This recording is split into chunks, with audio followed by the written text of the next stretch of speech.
Separate Generation is proposing to construct an international transmission line that, as of today, is going to be known to us as Energía Sierra Juarez, formerly referred to by us as the Baja Wind Project. The entire project, as described in the presidential permit application that Separate Generation filed with us in December and supplemented in March and then today, is comprised of about 1,250 megawatts of wind generation from constructed inside Mexico, and either a 230,000 volt or 500,000 volt transmission line on about 4 towers inside the United States, about 1 mile. And the transmission line is to end at the San Diego Gas and Electric's proposed East County substation. Before any facility can be built across the border, Separate Generation or any entity proposing to build across the border must obtain a presidential permit from the Department of Energy. A presidential permit authorizes a company to construct, operate, maintain, and connect facilities at the international boundary. Before the federal government, any part of the federal government, can issue a license permit for any kind of activity, it is required to comply with the National Environmental Policy Act. You guys have all participated in other proceedings, you know NEPA, so I don't need to go into that so much. But this is a scoping meeting for an environmental assessment that DOE is proposing to prepare for the, it's hard enough to call it the Baja Wind Project, the ESJ project. Right now, DOE is considering an EA to be the appropriate level of environmental review. An EA briefly provides sufficient evidence and analysis for determining whether to prepare an EIS. And it aids an agency's compliance with NEPA when no EIS is necessary. And it facilitates the completion of an EIS if we need to go through that.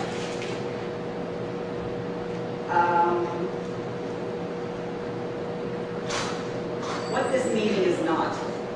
This meeting is not about the Sunrise Project. And right now there's no action on the Energía Sierra Juarez project before the California Public Utility Commission. This meeting is about a project that will connect East County substation if it's built, and DOE will look at that substation as a cumulative impact and not a connected action. That is our position at the present time. That substation is intended to be built whether or not the Baja Wind Energía Sierra project is constructed. Now, before I begin calling on speakers, I'm going to do some housekeeping. I'm going to introduce you to some people that I have with me. I have Brian Mills with me. Brian Mills is from my office. Our office's NEPA compliance officer, and he's also a project manager like myself on these transmission projects. I also have Elliot Nethercutt, who is in the back of the room, who's everyone signed in with. And with the company, with the applicant, is Alberto Abreu and Joan Heredia. And if you've signed in with Elliot Nethercutt and you've done legibly, you're going to be receiving future information on this project and a copy of whatever document that we produce. What happens after we leave here? The public record for this proceeding officially is open until the 3rd of September. However, that's not in NEPA, that's not a hard and fast date. If you decide that there's something that you want to let us know about in the next month or two, send it in to me. My contact information is on the Federal Register notice that you've seen, or there are extra copies in the back. NEPA, we'll be considering those comments as time if you send us a comment a week before we're going to be sending the document to the printers, then it's less likely to be considered in this go-round. But September 3rd is the hard and fast date. The court reporter is here to facilitate an accurate record, make sure that we capture everything you want us to know about the concerns you have for this project. If you choose not to speak and leave and then decide that there is something that you want us to know about, as I said, drop me an email, and it'll make it into the record. If you have specific questions about the project itself, that's something that I would like you to talk to Alberto Abreu and Joan Heredia about off the record.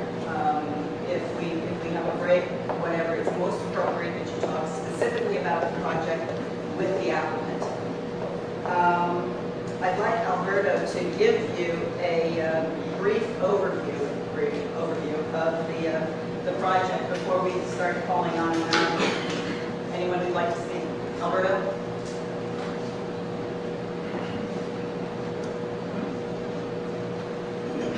Good afternoon. Ellen covered most of the aspects of the project, and so some of my comments will be redundant to what she already mentioned. Sempra Generation currently has under control, under lease in Mexico, about 314,000 acres of land specifically identified in leases for development of wind generation.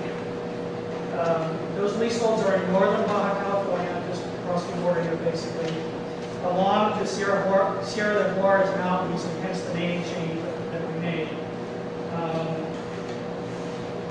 which runs north to south from basically from the border 200 or 300 miles south. Running through the town of La Rumorosa. La Rumorosa is about 35 miles east of the capital. Sempra will construct the wind energy project in phases. The first phase being the closest to the U.S.-Mexico border and the one that's depicted in the visuals up there. The subsequent phases on our currently leased property will be approximately 50 miles further south from the lowest point at La Rumorosa. So they're fairly far down in Mexico. We expect the first phase to be something like 150 or so megawatts. There's two variables that determine the size of the project. One is the number of turbines and the size of the turbines, and we're still trying to pin both those sort of aspects down so we know exactly how many megawatts we'll be able to construct. As Ellen mentioned, the presidential permit application was submitted on December 18th of 2007. Baja Wind requested a permit for construction of a generation tie line from Mexico to the United States to allow connecting of the wind projects in Mexico to the U.S. electrical grid, the Southwest Power Line. The application states that we would interconnect up to 1,250 megawatts of wind generation on the U.S. grid. In March 19th of this year, 2008, we amended the application to make certain changes to the application, including providing additional information on the size of the 230 kilovolt option transmission line that we would interconnect. Our initial application talked about both the 500 and 230. The amendment still talks about 500 and 230, but the amendment provided additional information on the 230 interconnection option because we were able to get more details by that point in time. Today we provided a second amendment to change the name of the project, and that's all that amendment does, from Baja Wind U.S. Transmission LLC to Energia Sierra Juarez U.S. Transmission LLC, or probably more easily pronounced ESJ. The central scope of the presidential permit application is the construction in the United States of a 1-mile generation tie line which will connect the wind project to a substation to be built by SDG&E in the area. The substation will interconnect to the Southwest Power Line. Our generation tie line will consist of approximately 4 or 5 lattice towers over a permanent right-of-way of approximately 130 feet wide wide if it's at 230, or 214 feet wide if it's at 500 kV. Excluding any roads that may be needed, we estimate that the permanent impact on the U.S. side of the transmission line is approximately 0.25 to 0.3 acres for the transmission line itself, again, not counting any roads. As you've seen, we set up a display. We're happy to answer any questions that you may have outside of the sort of gavel portion of the proceedings, and there's Joan and I and a few others here that can answer any questions you might have. Thank you.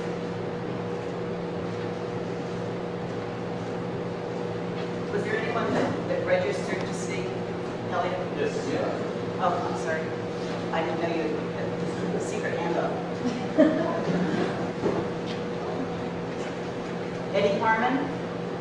Eddie Edie? Not a problem. John Tisdale.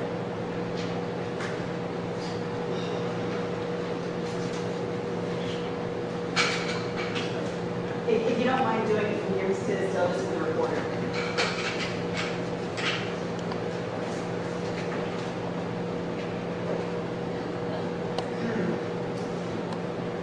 John Tisdale, I chair the Boulevard Planning Group in Boulevard. And changing the names from what on the original application and how it's referred to elsewhere is creates confusion, and people that will be looking for the previous name will find no action, and change the name, they'll find nothing. And so they'll think the project is gone by the wayside, when in fact it's moving forward under another name. On behalf of both our planning group, I'm asking for a full environment impact statement, EIR, for this presidential grant application. I'm not going to go into all the significant class 1 environmental impacts that was spoken to the mayor of industrial wind farm represents, or the fact that it's going to be more than the 7,500 acres they are claiming. It's more like 20 to 50,000 acres. There's no guarantee that wind energy is always going to be moved on this 500 kV line. There are no binding assurances that the project was adequately studied on the Baja side. I believe it has not been, or that its negative impacts will be mitigated. Sempra's gas on the Norte, a 30-inch LNG line runs through the coastal lease area. A new 30-inch or so water line. I see other links coming back. A new 30-inch or so water pipeline is currently being installed to the area. We have gas, water, and transmission.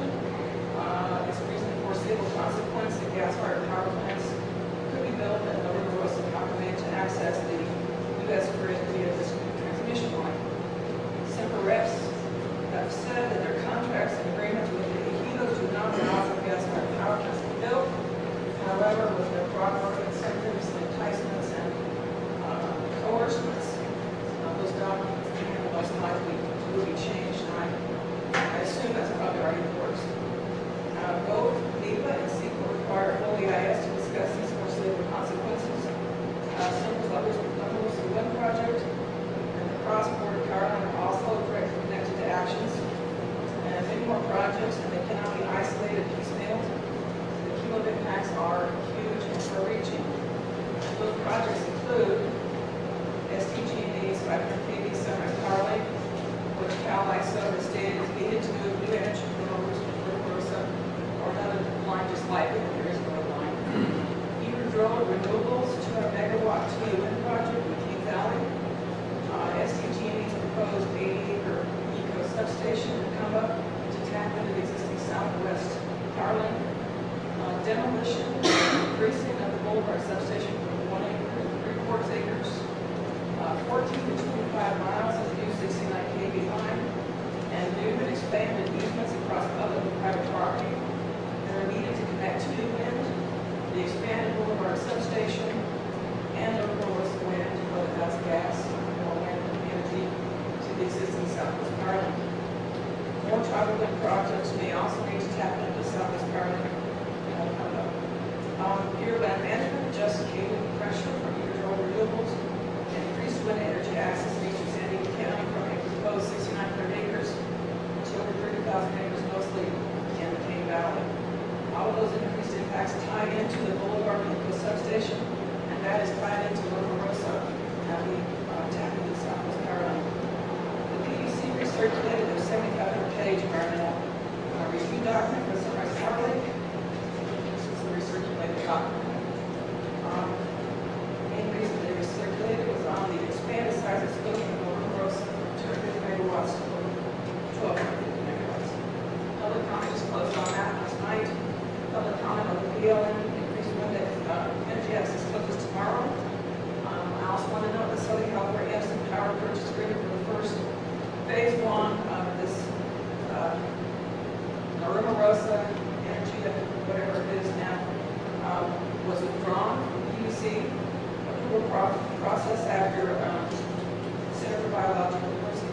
saying it would most likely violate an international treaty, state or federal laws. And I could go on, but other people want to talk, and this is much bigger than they're saying it is. And there's no reason we should let them move this forward, because this is going to change the face of our community, and it's beautiful areas that so many people enjoy far into the future. So we're serious. We want to pull up our impact statement, and we're not going to accept anything less, and when you do it, you better do it right. Thank you.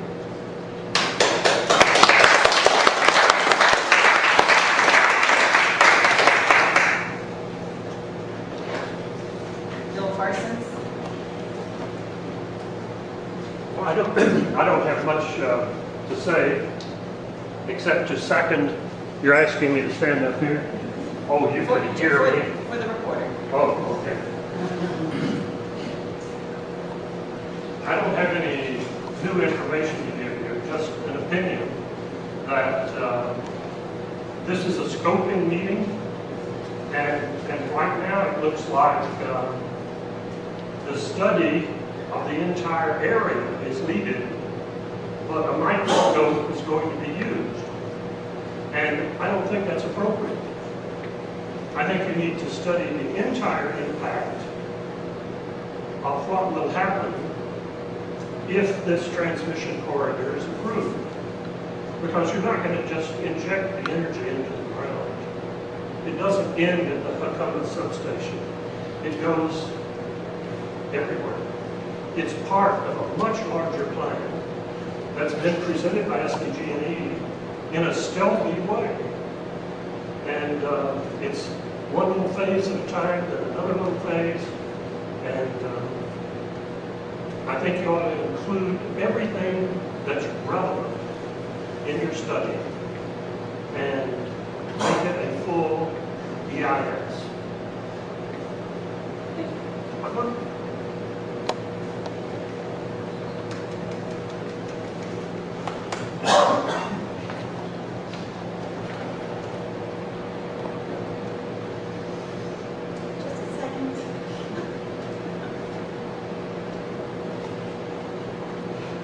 Anita Williams, please. Just to say, Bill Parsons.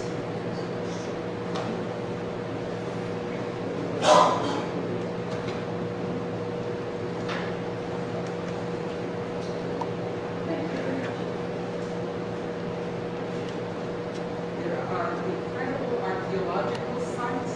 There is valuable and scarce groundwater. All these things need to be taken into account.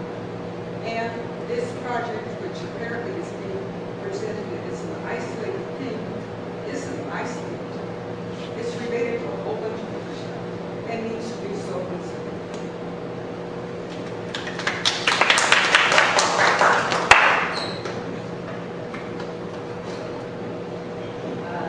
Gary Hoyt.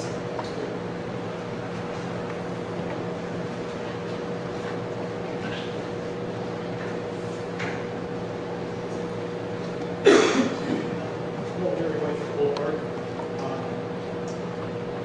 In the past few years, I've become very skeptical of SDG and supervision. I and other people in this room have talked about projects. Maybe we're going to be successful, maybe we're not. But I want to address this project, and I do sound skeptical to SDG. There's a reason for it. What I'm going to relate to is the 14-mile line from Circle Line to Boulevard and the proposed expansion of the Boulevard substation.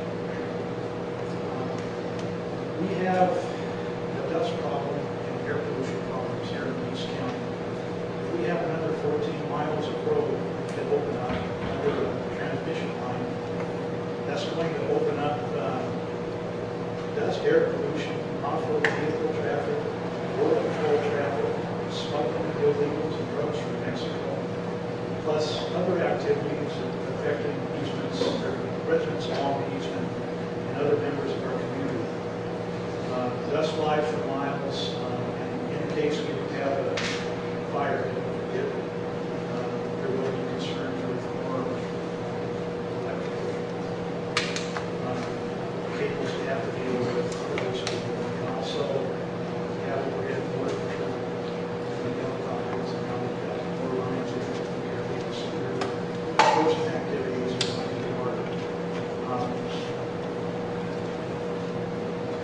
show more skepticism of SVG&E.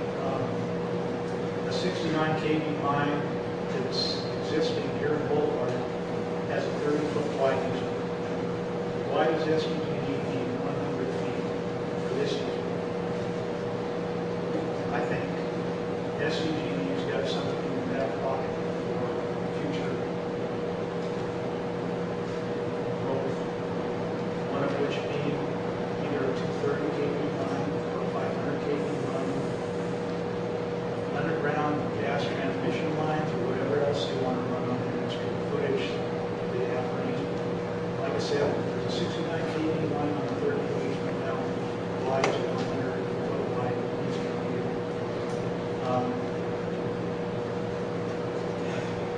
I too, by the way, would request. I'm sorry, sir, I can't hear you. Oh, sure.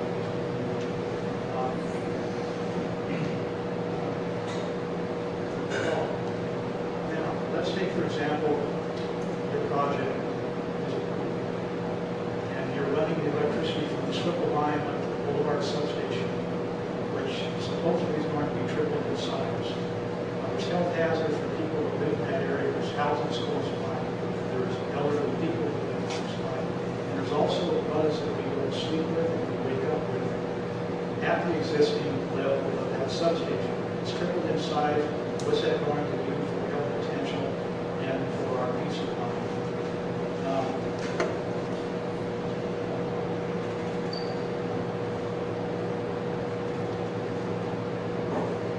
Also, and lastly, maybe this is something to consider. I haven't seen this on the map. I've just been told this by people that supposedly know. So, yes, sir, I can't hear you. I haven't seen this on the map, but I've been told this by people supposedly know that the area that the existing Boulevard substation is located is on or near the San Andreas Fault. Now, if we're going to fill all that area with a larger substation and more overhead electrical lines, what could happen here in Boulevard to the residents and to SVG's and E's equipment if we have a major earthquake? So I also request a EIS and thank you.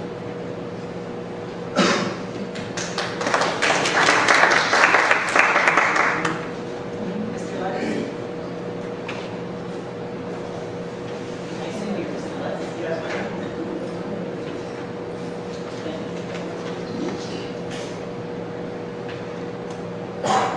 Well, my name is Ray Lutz, and I'm with citizensoversight.org. I'm also a candidate for the 77th Assembly District, which is all of this backcountry, all these counties pretty much. You're welcome to pick up my written comments. First of all, I'd like to say I object to the notion that this meeting cannot discuss the Sunrise Power Link, because that document actually referenced this project as a reason for recirculation. So I would request that you go back and take a look at these things and don't come in here and say we can't discuss something that's already been found to be related. That's been found to be related and it had to be recirculated, so this meeting therefore is open to those discussions. So anybody who wants to discuss Sunrise Power Link, it's open. So that notion, let's just put it to bed, that it's not, you can't constrain the meeting to be only about one thing, when it's already been found to be.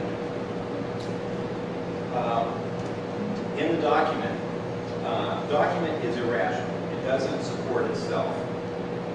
They talk about 7,500 acres where they're planning to put in 500 wind turbines. 500 wind turbines, they say, are 2 megawatts in size. That would make, and some of them 3 megawatt, making this 1,250 megawatts, which would be the largest wind farm on Earth. No wind farm has ever been made this big so far. The big one out in the London Array outside the Gulf of the Thames is a gigawatt. Okay, so it's similar in size, but it's huge. So this is not something that you can just say we're going to have this 450 megawatts, and we're not sure where we're going to put them on the mountain. You have to tell us where they're going to go. Now they've said they changed it. They've changed it, not only the name, but now they're shuffling the deck with different amounts of acres and in different places. They moved it to a new mountain.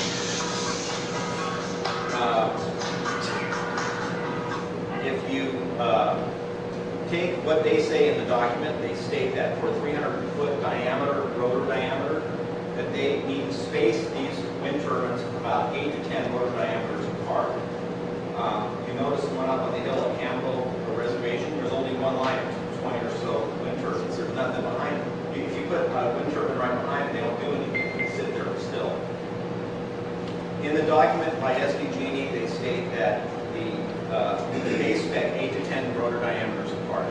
And other documents say that the normal business width is 5 rotor diameters. So you're talking about around 100 acres per wind turbine. Other projects support this. Bigelow Canyon Wind Farm in Sherman County, Oregon is designed for 450 megawatts. It has 225 turbines and it uses 25,000 acres. Okay, that's 111 acres each. Desert Sky Wind Farm has 160 megawatts. It's fairly small compared to this one. 107 turbines on 9,600 acres, 90 acres each. Fowler Ridge Wind Farm, very similar terrain to this one, lots of uneven terrain with hills, is 750 megawatts, pretty big one. They use smaller wind turbines, 1.5 megawatts. But they still use 38,400 acres and 173 acres apiece. That's because you can't max, even though their spec says 58 to 74 acres apiece because of the spacing, they still take 173 acres. Horse Hollow Wind Energy Center in Nolan County, Texas, will be the largest wind farm in the world when it's completed. 736 megawatts, using 421, 1.5 megawatt and 2.3 megawatt turbines. Uses 47,000 acres or 111 acres each. So here's various examples of actual wind farms that have been put in where in no case do they fit them on under 90 to 100 acres apiece for these big wind turbines. Meanwhile, SDG&E says, the London Array I mentioned, they use 169 acres apiece. They're bigger wind turbines. What used to be called the La Rumorosa Wind Energy Project, I guess they changed the name 2 times now. It became Baja Wind, and now it's this other name that no one can pronounce. They said 7,500 acres, which means that you could put 75 turbines on it, not 500. So the difference between reality and what they're saying is like night and day. These people are either totally inept and don't know what they're doing, and they're coming to the table with figures that mean nothing, and they think that the public is going to accept this. We're not. We're not going to accept numbers that are worthless. And we're not going to accept shuffling the deck, coming back and forth with different names, different figures, and so forth. This group is out of line. So not only would be the largest wind farm on Earth, they would be able to space the turbines unlike no other wind farm, 6 to 10 times more densely, which means if they did this, they'd be just totally wasting your money.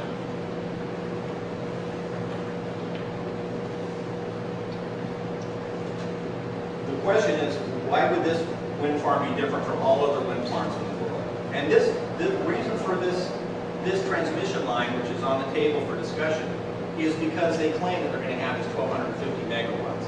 I say, no, prove it. Show me where the 1,250 comes in. Let's see where the siting of those wind turbines is going to be. Because as it stands, they don't have any foundation. Then, when we have get done with this bogus rationale, we've come to find out that the natural gas pipeline goes through the area. The same natural gas pipeline that is being used for the Mexicali power plants, which is the underlying real reason for the Sunrise Power Link.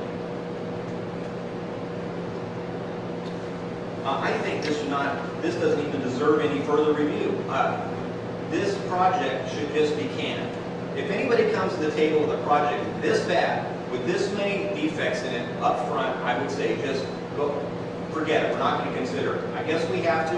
SDG&E has the ability, unlimited amount of money. They can start as many projects as they want, make all the residents the citizens have to scramble with different dates, which are really discourteous for you guys to set, for them to set all these different dates. Scramble the projects, do the thing like you did here today where you say these things are not connected when they obviously are. It makes it difficult to deal with this. I'd say, yeah, we need a full environmental impact statement, but more than that, we need a good rationale for why this should be put in, because the one that's on the table is bogus. Thank you very much.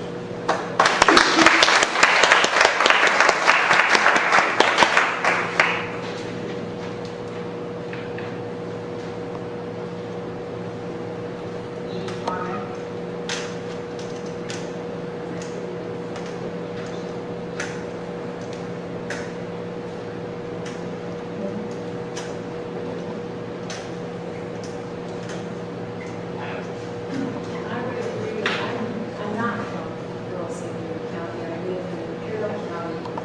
And about a month ago, Donna Tisdale and I were the only members of the public that were present at a pre-application meeting for the Solar 2 project in Imperial County, where they were proposing, company Sterling Energy was proposing to put in up to 30,000 big solar dishes to generate solar electricity in an area south of Plaster City, between Plaster City and the interstate, right next to an off-road vehicle open area, and just due east of an area where there's so much flowing sand that they periodically have to close the interstate. It really didn't make a whole lot of sense, and one of the questions we asked was saying that the energy produced would be grid-ready electricity. At the end, I asked if it's grid-ready power, why wouldn't you want to be putting this kind of an installation in the parking lots of the hospitals, the schools, the big shopping centers, everywhere that there is a large use of electricity? And there was like dead silence. And the answer was it wouldn't be profitable. It wasn't about producing energy where it's going to be used. It was about profit. And that project was intended to look into, again, the Sunrise Power Link or one of these other big power links. So I think when you need to do a full BIS, but you really need to consider all of the projects that are being proposed rather than piecemealing each one and looking at partial impacts. Because we're talking about transmission line, and basically San Diego Gas and Electric is saying that the existing facility has not got capacity to deal with the electricity from all of the projects that are being proposed. And therefore, I think you need to look, you want to look at more than just an isolated portion of the project.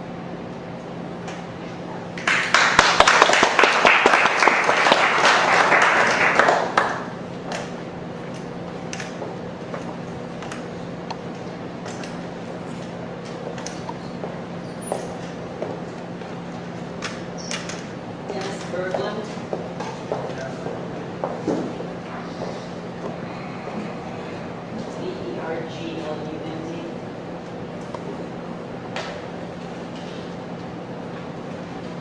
I'm Dennis Berglund, and I'm a registered electrical engineer, and I'm a resident of an area slightly west of here. And I wasn't going to talk originally, but then I thought there's a lot of information that needs to be imparted to agencies such as yourself that live in those hot, sweltering places in Washington, D.C. It gets hot and sweltering. First of all, you probably realize there's been a significant history of deception. And this deception has resulted in SDG&E putting these plans together, first the Rainbow Project and then the Sunrise Power Project. And now we're, of course, dealing with power from Mexico and La Rumorosa.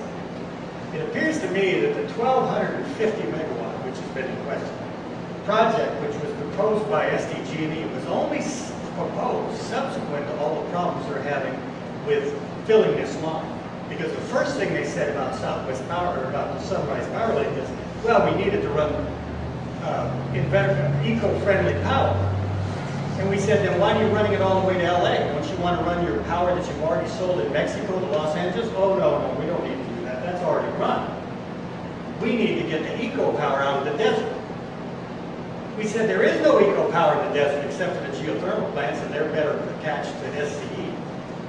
They said, well, we have other projects in mind. We have the Sterling Energy Project, which they want to put out into bid. Well, the Sterling Energy Project relies on a technology that's never been used in production anywhere in the world. Kind of interesting, and it's only been used at San Diego. So all of a sudden comes along the 1,250 megawatt plant or power over in Mexico. It's also noteworthy that it's in the same location that both the water and the gas line that they ran from their other plant in Ensenada goes right through there. Although they said, well, we don't want to put any more gas line. In that regard, I think a board needs to ask the question, why do we have to go to Mexico at all for power for America?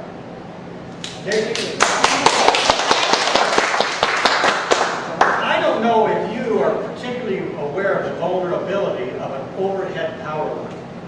But this is a very disruptive border, which looks like it'll be disruptive for many, many years to come.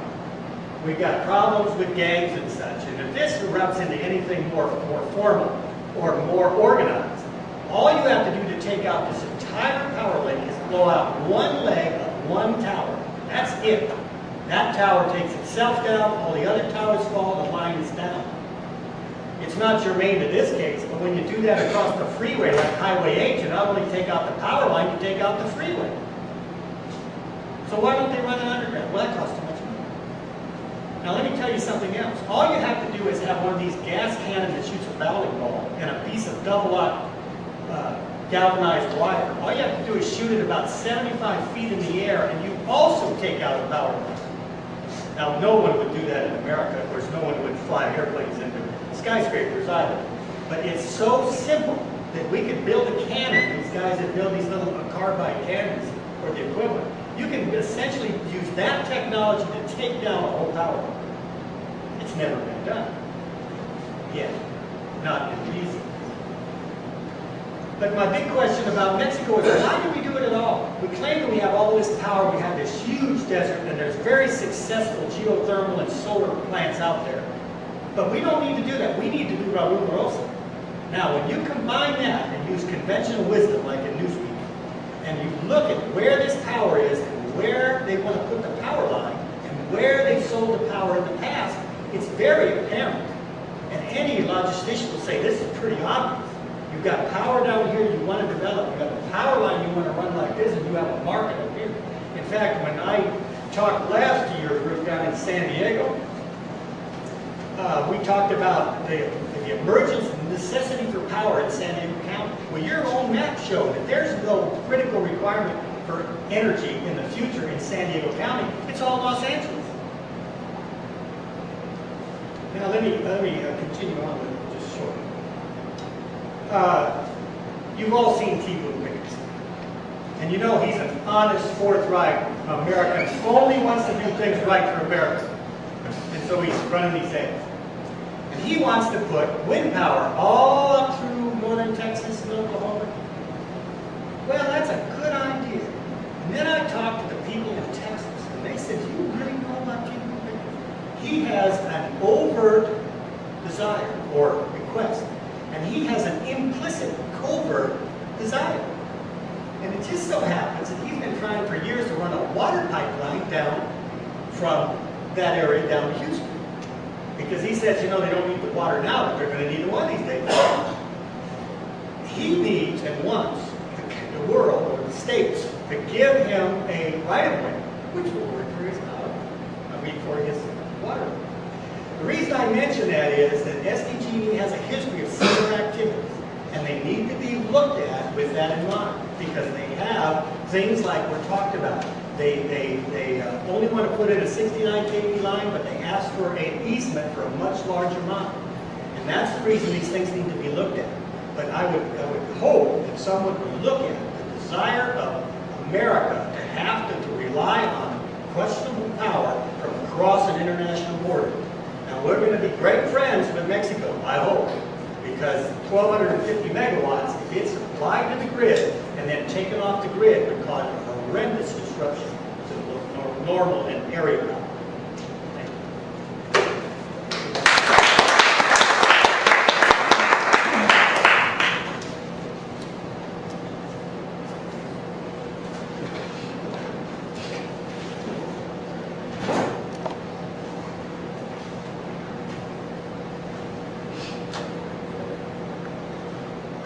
couldn't write better than this, Elliot. Mark Ostrander. Ostrander.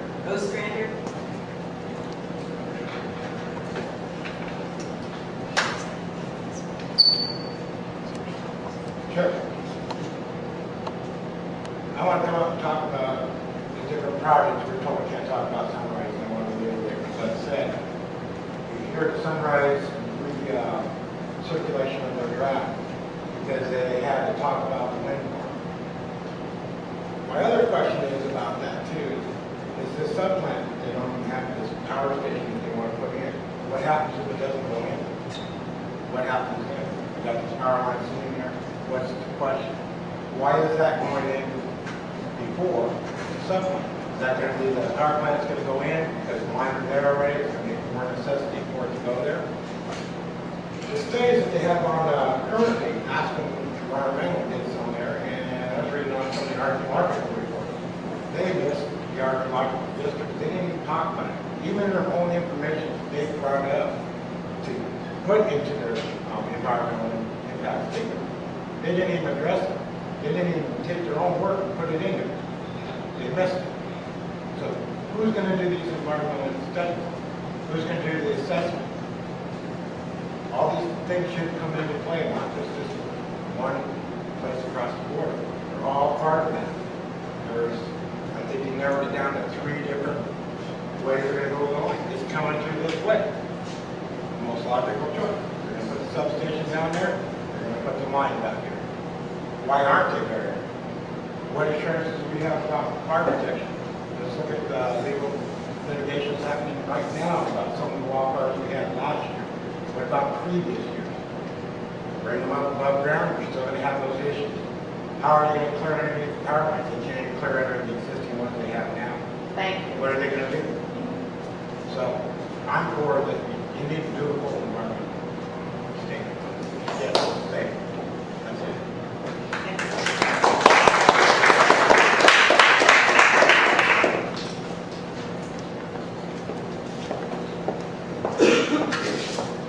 Leanne Carmichael.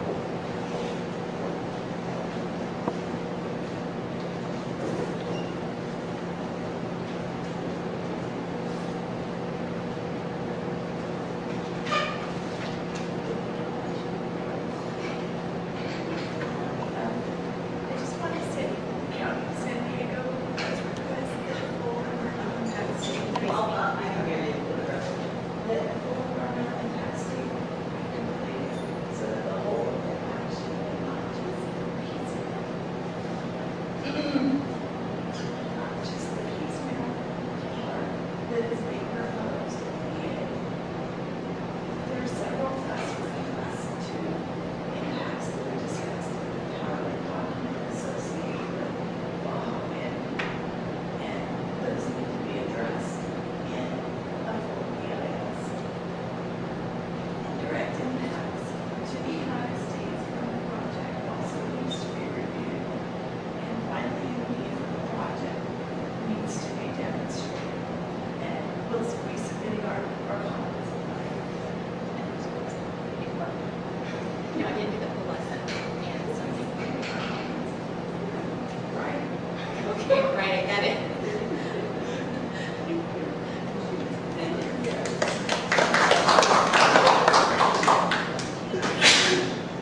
Bless you.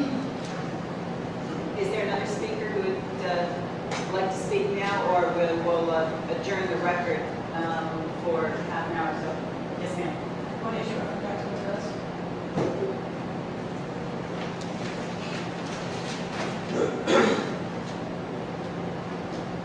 Donna, so again, I forgot to address the fact that according to my research and the research of a lot of organizations that have started studying industrial wind energy and the realities of it, what they've come up with is that the industrial wind on average needs, it only produces between 10 and 30% of its nameplate value. So if you have a 200 megawatt facility, you've got about maybe, 20 megawatts of wind. And all that needs backup generation. And the typical backup generation for that is natural gas. And that's the connection I forgot to put between proposed project in La Rosa and the convenient access to gas, potential for gas fired.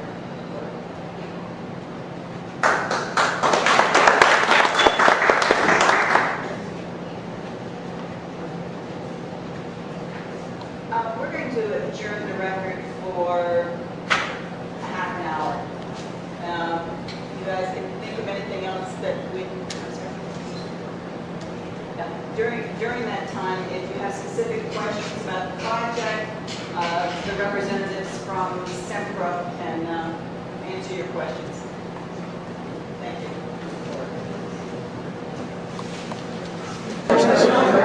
So the SDG&E is... SDG&E does not have to discuss what their plans are with the parent. Well, they do, but I don't work for the parent either. I work for a subsidiary of the parent. We have two arms. We have a holding company called Sempra Energy, and then we have the PUC regulated side, which is Southern California Gas Company and San Diego Gas Electric. On the other side, the non-PUC regulated side, we have Sempra LNG, Sempra Pipelines and Storage, Sempra Generation, and a commodities business that we own 49% of. Gas and electric and commodities are on the non-PUC regulated side. And what would an example? That would be, the commodities business itself was trading of natural gas or fuel or things like that. Generation, the Sempra Generation Group, it builds power plants. We own the TDM power plant. We own about 2,500 megawatts of generation in the area. Okay, let me interrupt. I know that's important, but not to me at this point. My main concern is this. That SDG&E is going to build that, the wind farm. No. Let's just make sure that we distinguish. Sempra Generation is going to build the wind farm itself. Okay, sorry. Okay. SDG&E, the other side of the company, they're going to be building the substation, the Southwest Power Link, and all that stuff. That's what they're doing. Which is already built.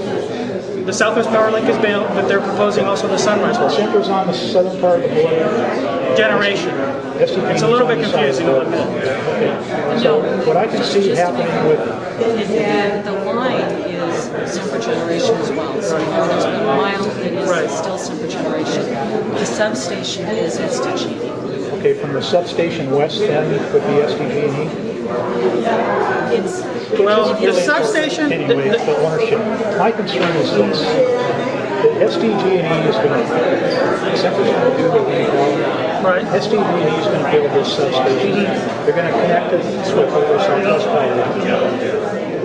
Then 500 kV is going to go into the basin, into the west part of the county. But this is my concern. There's going to be a 69 kV line that SDG&E says we're going to build, and we're going to get 14 miles of easement up to Boulevard to deliver what do we call it? Reliable. Anyway, they just want to keep it awesome. Okay, this is my concern. That this 100-foot wide easement for a 69 kV line in a couple of years is now not going to be adequate. SDG is going to go back and say, we need a 230 kV line. We have more. We want to run that to Boulevard. I think so, yeah, they're in the car. They're all. Connect to a VCV alternative for the Sunrise Power Link. We want to run these massive big towers down to the west again.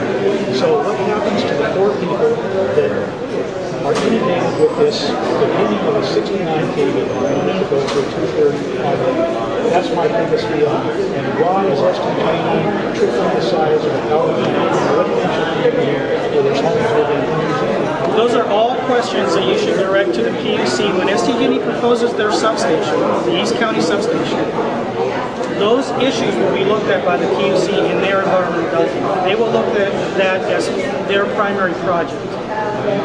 So the 69 kV and the substation impacts and all that will be looked at as part of the substation, the East County substation PUC review process.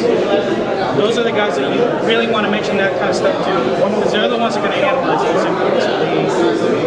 This is Fort Hazard, the Swiftline Power Line comes from Arizona, the Opium Reservation, around Parker. It originates in Palo Verde, I think. I can can ask Joe. How close is that to Page? I don't know. Okay, well, it's hundreds of miles anyway. So if this power line is used for generation south of the border, what's going to happen to hundreds of miles of radio and transmission towers and wires that now are dead? They don't have any current. No, that power will still flow west into California and Arizona as it currently is. That power will continue to flow.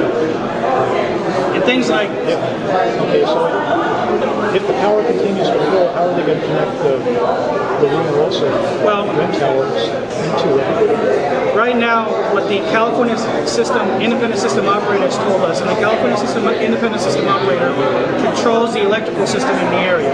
What they've told us about our interconnection is that we need significant upgrades for us to deliver our power into the area.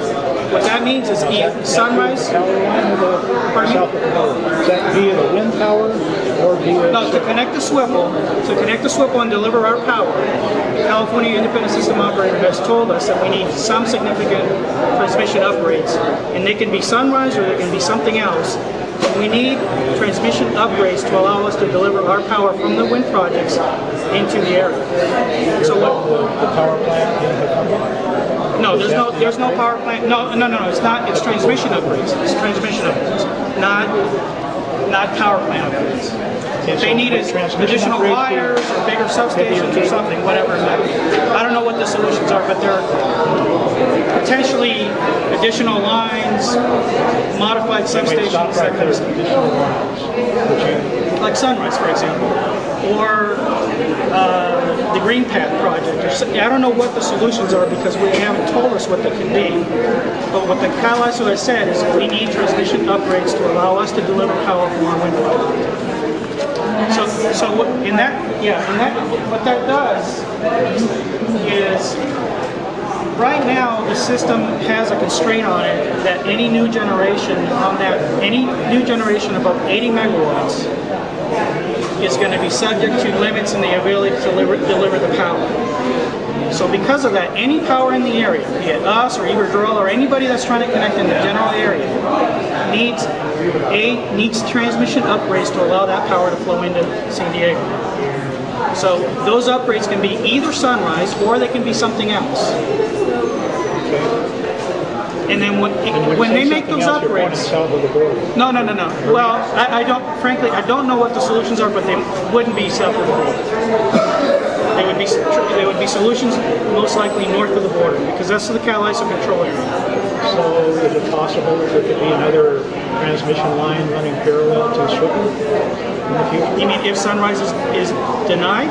Yes. I don't know what the solutions are. Or would they take this north to Boulevard line and run it on the BCD line? I don't know. I don't know what the solutions are. Intention. I don't know what the solutions are. But we would need... know that, though, within the company. I don't think, as far as I know, nobody's actually studied what solutions we would need if Sunrise is denied. Because by FERC... But again, it's not our project, it's not our so project. we're not privy to what SDG is doing. What FERC requires the utility to do is if we make an interconnection request, the Federal Energy Regulatory Commission, if we make an interconnection request, anywhere in the country, utilities are required to accommodate that interconnection request. And that's the extent of what we would know. Whatever upgrades they have to make, they tell us what they are, we pay for them, but we don't know what those upgrades would be if Sunrise is not approved. But what we do know is that we need some transmission upgrades in order to deliver our power. But that assumption that you're saying is based on the design that you haven't pinned down in terms of how much wind energy is available. No, because we're specifically asking to interconnect at 1,250 megawatts. Why? Remember, Why? Where does that come from? Because we think that's the total developable amount in Mexico that we can develop. So you have looked at it and figured it out? We have estimates of what we think we might be able to do, but we don't have anemometers in all the areas, so we can't pin down the number. The same reason we modified our initial application from 129 turbines to 65 to 75 turbines was as we gathered more data, we were able to determine, gee, we can't put as many turbines as we thought here. We need to put less turbines. So let's go ahead and announce that to to the DOE. So that's why the number has changed. The southern, that other hill that I mentioned to you, that's 50 miles south, the one that is phase one. Phase 1 is 7,500 acres? That one's 14,000 acres. Phase 1 is 14,000. Right. Okay. The 300,000 acre area that we have under lease, that one we don't have met towers up, so we don't know what the wind strength or consistency or anything, any of that stuff we don't know for a fact. What we have are studies that are done by other entities that you can purchase and obtain. Some of them are free, like NREL. There's an entity called NREL, N-R-E-L. You can go in there and it'll tell you basically what the wind speeds are in various areas. But when we look at that kind of stuff, we think there's plenty of wind down in that other area for us to develop additional. But you're pretty sure that the information in the Sunrise Power Link recirculated draft document was incorrect. I don't know what in detail. I don't know what 7,500 acres you said isn't right. It's 14,000 instead of 7,500 acres, right? We have under lease 14,000 acres approximately. Okay, so it's wrong. You're saying that what they said. I'm not saying it's wrong. I'm saying I don't know what the document says. Okay. I know what we have, which is 14,000. But if it said 7,500 acres, it would have been wrong. Right? I don't know what the document says. I don't know what the document says. What? You need to let him read it. No, he's supposed to have read this stuff. That's why he's here today. He has not read these Sunrise. Who has that's here today? I asked for them to have someone here that knew this stuff. Looking at building the towers down in Mexico. Was it SDG&E? The person running the meeting. Like a lot of renewable projects have to be built wherever that resource is. The person running the meeting, I asked them to have people here that could answer these questions. What happens is So I assume people here can answer them, that's all. And why don't you guys who work for these and read this stuff all day long, why haven't you read the documents? We have. The citizens have read them. I'm doing it for free. Well, the You're main getting paid. Read the damn that big documents. one where you see all those members. And then be able to, when we come to the meeting and drive 140 miles, I expect you to be able to answer questions like compare two documents that are relevant. Drops off like vertically. To say, oh, I haven't read it, that's just covering your butt is what it is. Because I'm going to document that things should be closed down. I mean, sorry, that is called. The recirculated draft had inaccurate information in it. We only learned that today, one day after the deadline for comment. So that bridge is called that. In any event, that This bridge is what's where being there's a contrived. lot It of sounds wind really resources. Actually, sleazy. that bridge You got to crosses admit over that. is It what really feels wind sleazy. turbines are up there. You've got all these deadlines. We get one thing, and the next day we say it's all wrong. He says it's all wrong. He hasn't even read it. And he's in charge of the thing here. Hasn't read the document. I mean, that is so embarrassing to you guys to come to a meeting and say I haven't read the wind in the document. United States in that area, if we were to follow that ridge, that wind is not as strong as it is down there. It talks about your project in it.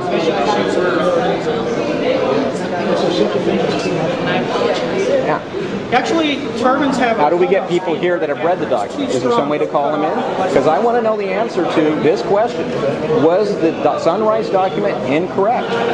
Because if it was incorrect and bogus information that we're trying to read to evaluate that other so-called independent project, which isn't at all, because it's talking about your project in it, then we got a problem because we were using bad information. See what I'm saying?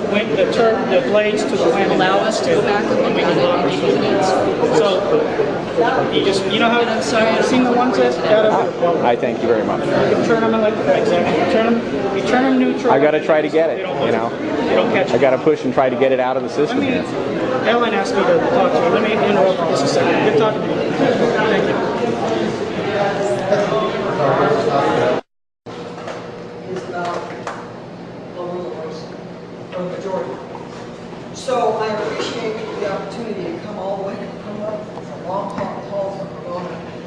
And I appreciate the opportunity to speak, and I appreciate the opportunity to ask some questions. And every time I come down here, they take a break, and then I don't get to ask any questions, so now we're reassembled, and I understand anyone can ask questions.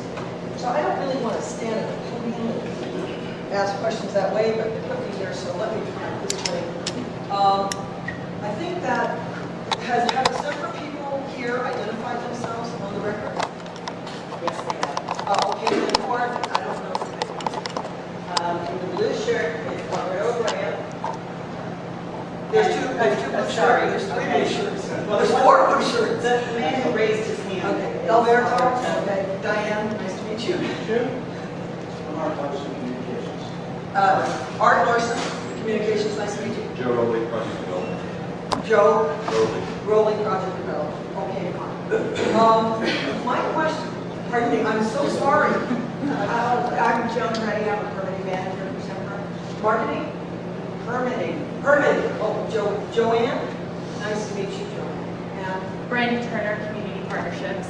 Randy. Oh, hi. Lisa Briggs, Government Affairs, December Corporate. Thank you so much for identifying yourselves. And I'm sure I will not remember everyone's name, but I remember Joanne's because she's permitting. And you should all sit together with guns. All right. I have 5 questions here, and then if anyone else wants to chime in with questions, please do. But I wanted to know, and I apologize because I got here late, it's a long trip. Is this project, and whoever wants to take it, please take it. Is this project for wind alone? And how do we know that?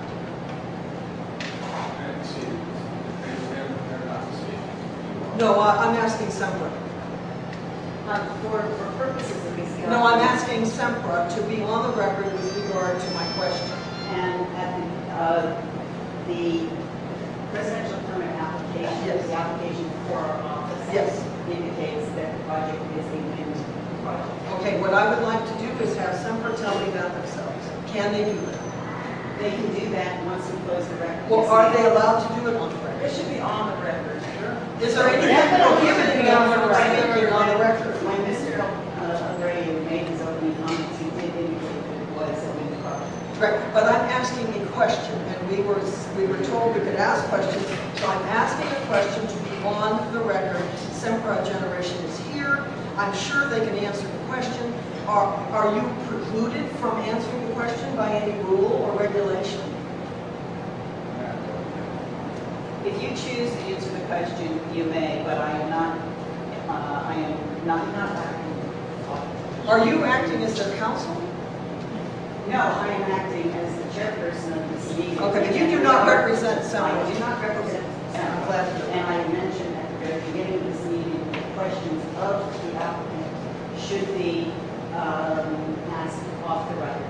Right, and that's a very strange, request in my mind, because this is a public meeting for a public purpose in terms of the information to be passed back and forth with a record. And I so appreciate you allowing me to do this. I am not trying to cause any problems. I simply want to ask separate generations of questions on the record. So, the question is this for wind generation, La Rumorosa project, despite its name change? And how can we know that for sure?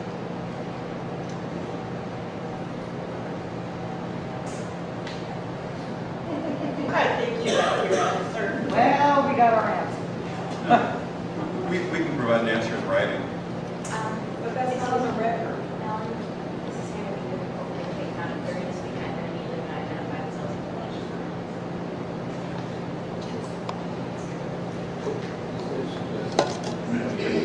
Well, I don't want to put my questions in writing, and I would like to have the person who suggested I put my questions in writing identify himself for the record, who has just walked over and spoken to you without identifying himself for the record in terms of what he was saying and what was the purpose of what he said to you. So, I think your name is... My name is Alberto Abreu, and what I mentioned to him was, Thank you. happy to answer any questions. If you were to put them in writing, we'll be happy to answer those questions. I appreciate that, and I understand that you may want to have time to think about the answers, but I would also think that if I were to come up to you individually during the break and ask you the same question, you would have been willing to answer. What is different now that I'm asking you publicly? Simple question. Window or not? The difference is that this is DOE's hearing to receive comments from the public about what the environmental document that they're going to prepare should include. It's not really a question and answer session for them. We propose to DOE that outside of the scoping hearing, we provide responses and that sort of thing, and provide some pictures and visual simulations and whatnot, and that's what we've done. I understand that, and I appreciate it, and I realize that this is for comments on the presidential permit, but my questions, I think, are very germane to the presidential permit, and that is why I would like to ask them and have them answered. Now, also in your material that you're showing here, you're not talking simply about environment, you're talking about the project as a whole. So, if you can't answer us about wind, if that's an uncomfortable question for you, and I will submit a question in writing, can we go to the next question? Who is the customer for the energy generated by La Rumorosa? Once again, put it in writing. Are you guys working together? You keep sending signals. It says hearing. It's DOE's hearing. It's their hearing. We don't want to use their hearing. But you keep communicating back and forth. I don't understand. Excuse me, the reporter can't capture everyone's comments, but I will add that in the scoping notice that we did publish, it says, and I quote, "The entire electrical output of the La Rumorosa project, 1,250 megawatts, approximately 260 to 300 turbines, would be dedicated to the U.S. market and delivered using the proposed international transmission line." Okay, thank you for that. And if you want the DOE to keep answering the questions, I guess maybe that's the best we can do. But I think it does show that you have a reluctance to answer the questions, which I think is kind of silly. Ms. Carmichael, earlier in the meeting, there were several commenters who did ask us to consider the concept of fossil fuel generation inside Mexico. Okay, thank you so much for that. I appreciate that. Where is my? I'll just go through them then. If can answer, at least to get it in the record. Where is the backup energy for the wind? Do we have an answer about that with regard to the environmental statement? No, we have not developed that. All right, so we're aware that I was driving down 8 today, and they have these wind turbines on 8 by 8 with the I think it's the Canada Indian Reservation, and hardly any of them are turning. So somebody once told me that it's only about 30% efficiency, and I don't believe it, but I know that wind doesn't blow all the time. So if you have a customer who wants a certain amount of electricity and you don't have wind, how is that going to be made up? Okay, is this permit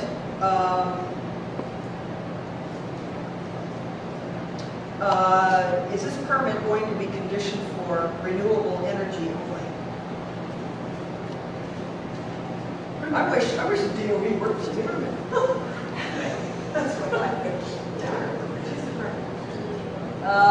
Is this permit going to be conditioned for renewable energy only?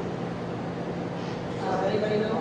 We won't be able to tell you that until we get closer to the end of the procedure. But you're talking about getting a permit for a line for a renewable project.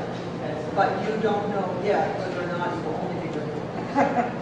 I assume that it is only renewable, so we can only go for what's currently in the record, and if they amend their application to include a fossil fuel facility, then we would consider it at that time.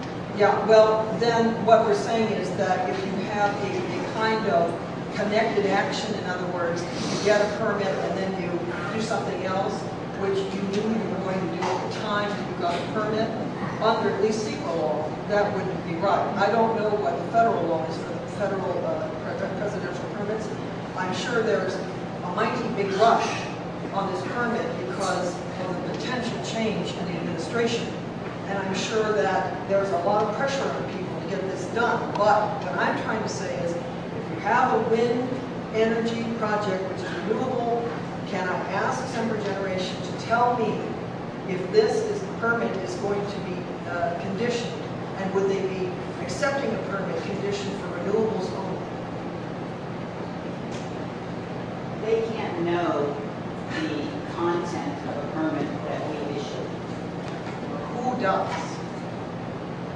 If they come at the end of the procedure. Okay, who issues the permit? The permit is issued by the Department of Energy. Is it the Secretary of the Department of Energy? No, it's not. It is Nancy Cohen. At the moment. And that is what level? He is the Director, Office of Permitting and Siting. Thank you very much. I appreciate that information. And the final question I had was about greenhouse gas emissions. We know that in California we have a desire, at least under AB 32, which is an assigned into law, to reduce greenhouse gas emissions. And the question is, how, and of course these questions can be seen as comments, how does the greenhouse gas emissions that might be produced by this wind project feed into, or do they have any relationship to California standards when it is produced in a foreign country? That's an interesting question. For the record, I do not know the answer. Okay, thank you very much. I want to say that I did not come here to cause consternation. I came here to really find out these questions. I'm very sorry that Sempra is not willing to answer them publicly. I think it's kind of silly because I think that you know what your project is all about. And I think that the Department of Energy would not mind if you were answering questions. On the other hand, I do understand that this is a Department of Energy public hearing for scoping comments on the environmental issues. So, kind of a weighing of the two. You know, I can understand your position, but I also wish you had answered the question. And for myself, I would like to state that this project is large enough and the impacts are great enough in terms of the unknowns that we have talked about here that I think a full environmental impact statement should be done. Thank you.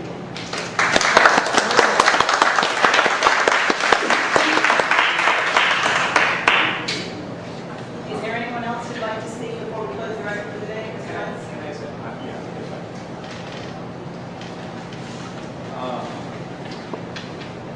I guess this brings up a new question. In the federal register, it says that interested parties could come here and either by oral or written could ask questions. That implies that we're going to get some answers. When do we get the answers to the questions? If the question is an environmental issue, it will be addressed in the document that's here.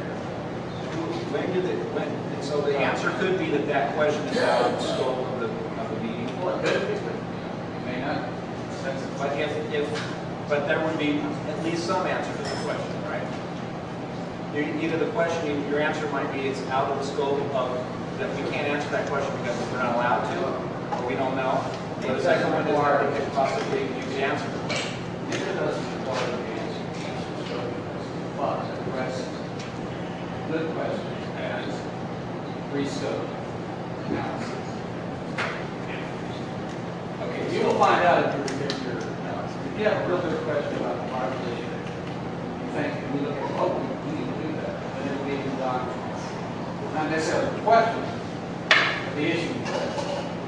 So people being here, they're unwilling to answer questions. Well, they're not the ones who are going to answer your questions. Who does? It'll be answered your environmental questions if they're addressing as an issue, will be addressed in the document itself. That's the DOE's responsibility. So you're saying that the questions might be answered in the document? If they're pertinent to the environmental issues. Who decides which questions get answered? Who makes it? It's people who are paid by Sempra Energy and making out the Department of Energy decides. Department of Energy decides whose questions get answered. In our document, yes. So that's you guys. Okay, how do we go up a level? Like if we want to get past this level of Department of Energy and go up a level, who's above you? Who's the next layer up so we can get the questions answered? Because you guys say you're not going to answer the questions. We can't answer the questions today because we haven't. I know, but what is the next level up if we want to go above you? The Assistant Secretary for Electricity, Delivery, and Energy Reliability, Kevin Boulevard. I'll get that afterwards. I'd like to interject. My apologies. You have to come to the... Okay, good. I fully understand that. Identify yourself. Joe Rowley with Sempra. I fully understand that it is not the purpose of your hearing to have question and answers with Sempra Generation.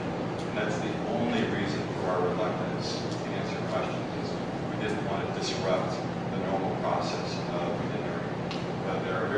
clear and direct answers to the questions that have been posed, I'd be glad to put those on the record if that is okay with the Department of Energy. If you choose.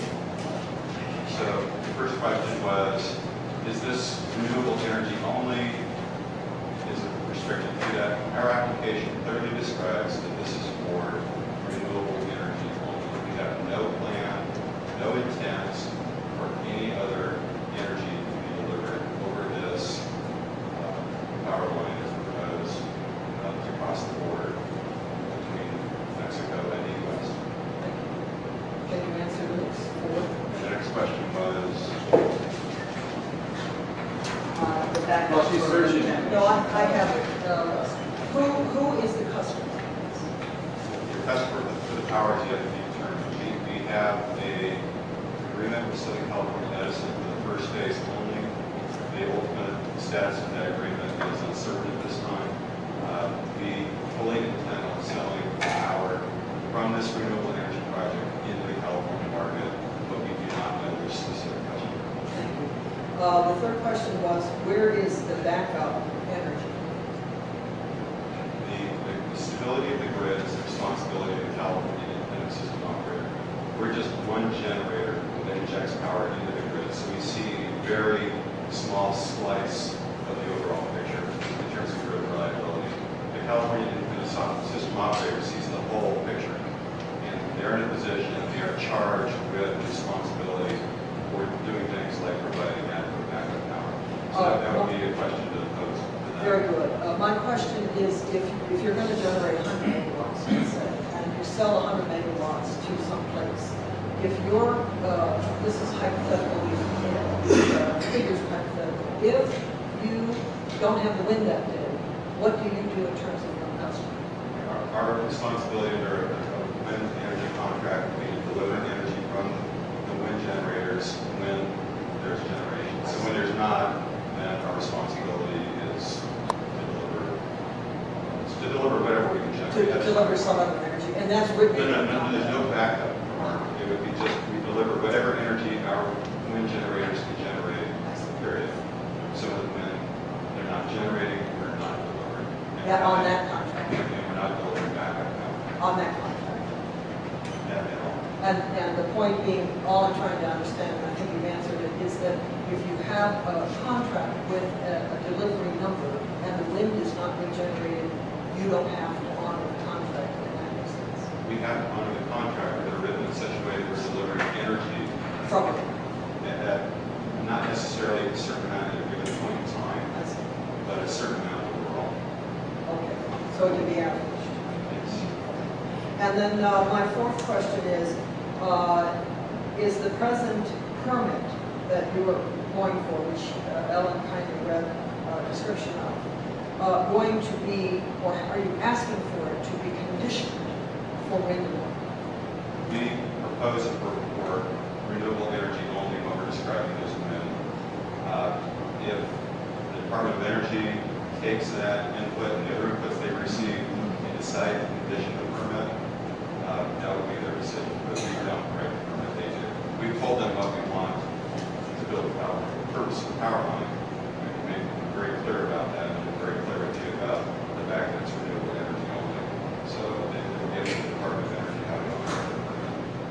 And I want to ask a question now of the department after you finish. The final thing is the greenhouse gas emission and the RPS standards. Are you planning to capitalize on the wind with regard to those?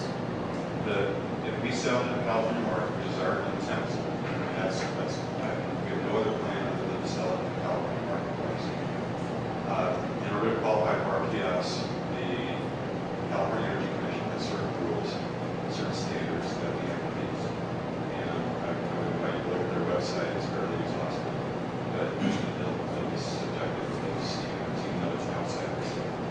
Well, I want to thank you, truly. Joe? Joe? Yes. That's my husband. I want to thank you, Joe, for answering the questions.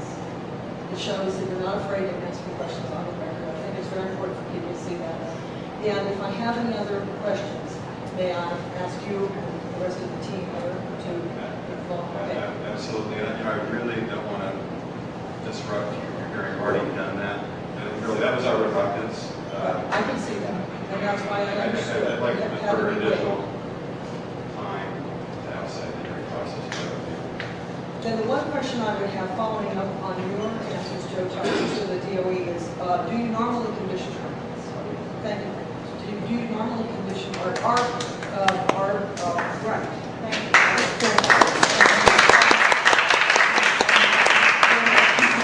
Are presidential permits normally conditioned? Yes, they are.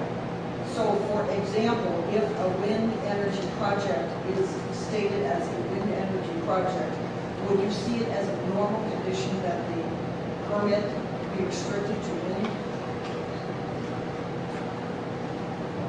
Normally, it would be. But that I is, can't speak to what's going to happen at the end. is that, I'm just trying to understand, is that a question on the part of what the applicant wants, or is that a question on the part of what the DOE decides? It is what the DOE decides. So if the applicant wanted it to be conditioned, but the DOE doesn't want it to be conditioned, then it would be unconditional. I don't recall us issuing in the last 20 years an unconditioned permit. And are they normally following the applicant's application? Yes. Thank you very much. I really appreciate it. What about changes and amendments? But can you identify yourself for the record? Very what? What about changes and amendments to what the DOE permits? In other words, if SDG&E said, we're just going to use renewable power sources for this permit, and 2 years later, they come back to you and they say, it just isn't going to make it. We're going to have to put a gas-powered generating plant on the U.S. side to make up for what our wind power is not producing.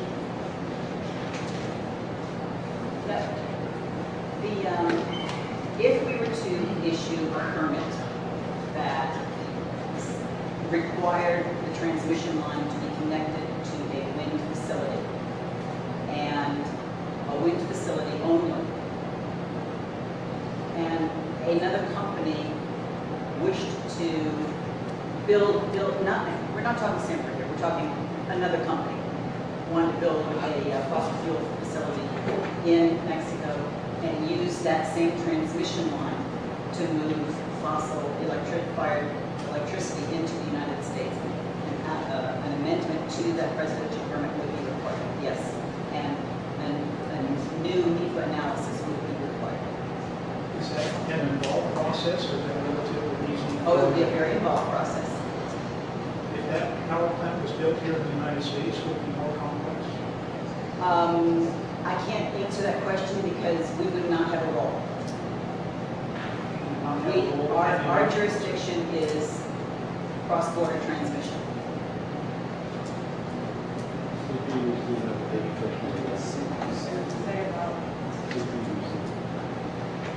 Ms. Tisdale. Tisdale. I have a couple questions. I remember the cross-border power line permit applications for the Sempra generation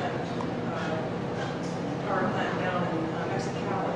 And that was originally pushed through on environmental assessment, not a full environmental impact statement. So it's kind of disingenuous to say that. But the question I had was is this involved in any way in the national NIE, the transportation board? National Interest in Electric Transmission Board. No, it is not. No involved in that? No, it is not. I'd like to follow up on that. It isn't explicitly involved. Isn't it true that the administration is now pushing this NIETC project through? We have 7 counties in California and 2 in Arizona that are part of the western NIETC. You know, they also have the eastern one with many different states. My understanding is that, and I spoke at the May 17th, 2006 DOE hearing on San Diego. My understanding, it's not important, it's huge, but my understanding is that that process is now completed, is it, in terms of the biological assessments? I'm sorry, I'm not close enough to that to be able to answer your The reason you're getting questions about that, especially from me, is that this county, San Diego County, is one of 5 Southern California counties and 2 Western Arizona counties that make up the NIETC corridor that runs. And so the process for the NIETC is important to us because we're really there. I'm not close enough to that process. That should be directed to other people in the area. Thank you. Well, that brought me back into another thing, because this is the west-wide energy corridor proposed, right here. I guess that's what I wanted to know. And is this involved in that? The project proposed by Sempra for a transmission line that connects to wind generated inside Mexico and a transmission line to the proposed ECO substation is not part of the national interest transmission corridor. Okay, I will clarify, because in the Sunrise Power Link document and also the Bureau of Land Management order, their Eastern San Diego Resource Management Plan, they do point to this, I think it's in section 368, as giving it credence. And so that's why I'm asking, and it hasn't even been approved yet, this is a draft. It's on, this is on private land, It's on federal land. none of this. Right, the existing Southwest Power Link easement is part of that, and you are connected to it. Yeah, I'm not close enough to it to be able to respond. I'm I sorry. understand you have a completely different perspective than we do. We have to be on a defensive perspective, and I understand your job is completely different. And when you live in a place, and you know what's going on, you see all these things spread out and separated and being dealt with one at a time, and then you put them all together, you understand the magnitude of it all, and how overwhelming it is all for little communities like this. Common has 800 people, Boulevard has 1,600 people, and you can see here, right here, we're outnumbered by Sempra and SDG&E. So, and I also have to go on record that it was very disheartening for me when I was trying to get this hearing, and they kept changing. And on the end of July, you sent me an email saying nothing been confirmed.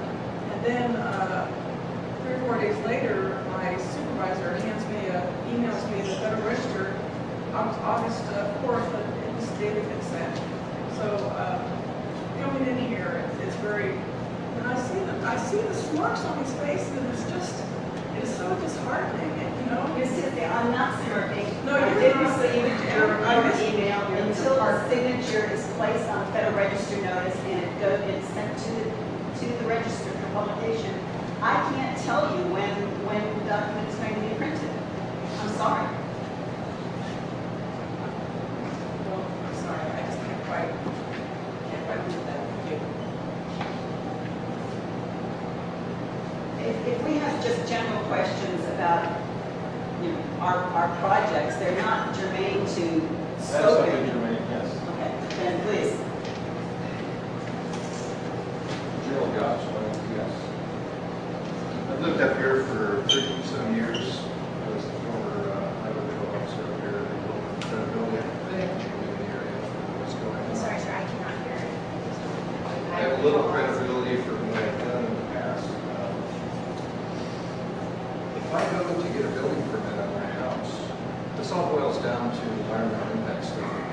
If I go to build a house, remodel a house, and I have to down put a power pole, one single power pole on my property, I have to get an environmental impact study. And the crux of this whole meeting is environmental impact study. They're trying to circumvent an environmental impact study and just get it bypassed through the Department of Energy and not have to go through the paperwork. As a taxpayer, I demand that they have to have an environmental impact study to do this project on private land out here in Pembroke. You demand it of me. Everyone in this room demands it of me to get an environmental impact study before we're done to make sure that things aren't out of square and birds and bees are all going to be okay tomorrow. So that's hearings for an EIS report. And I demand as a taxpayer and a citizen that it be done for this project for Central Energy.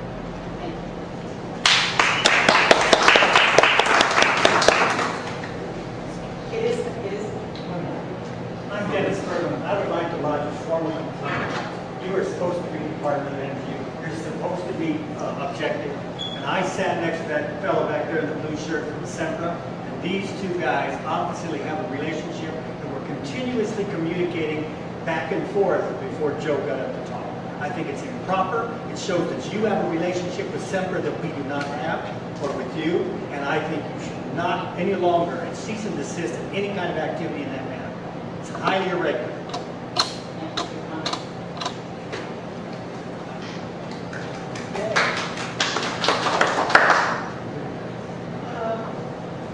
I'm sorry, but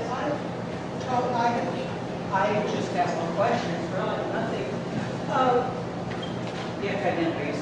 My name is Lon Marshall, and I just have one question. How long do we have now? Because, see, I was contacted, well, I was in my winter clothes the first time the Department of Energy contacted me to reserve the hall. And we always have a response time. How much time do we have left to respond? You have until we send the document to the printer. And that is? The official closing date is September 3rd. September 3rd. However, well, we would have had a lot of time to respond if we, first time meeting was scheduled. We would have had some time to respond. September 3rd is pretty close. It will The postal service won't even get time. Let me respond. For NEPA, we will continue to receive and consider comments until pretty much the document is ready to go to the printer. I can't see this process taking less than 6 to 9 months if it remains an environmental assessment. But if you have a comment next month or the following month, yes, it will be considered. Okay. Just what I wanted to know because It's a little bit after 3. We're going to close the record until 5 p.m. Thank you. Thank you.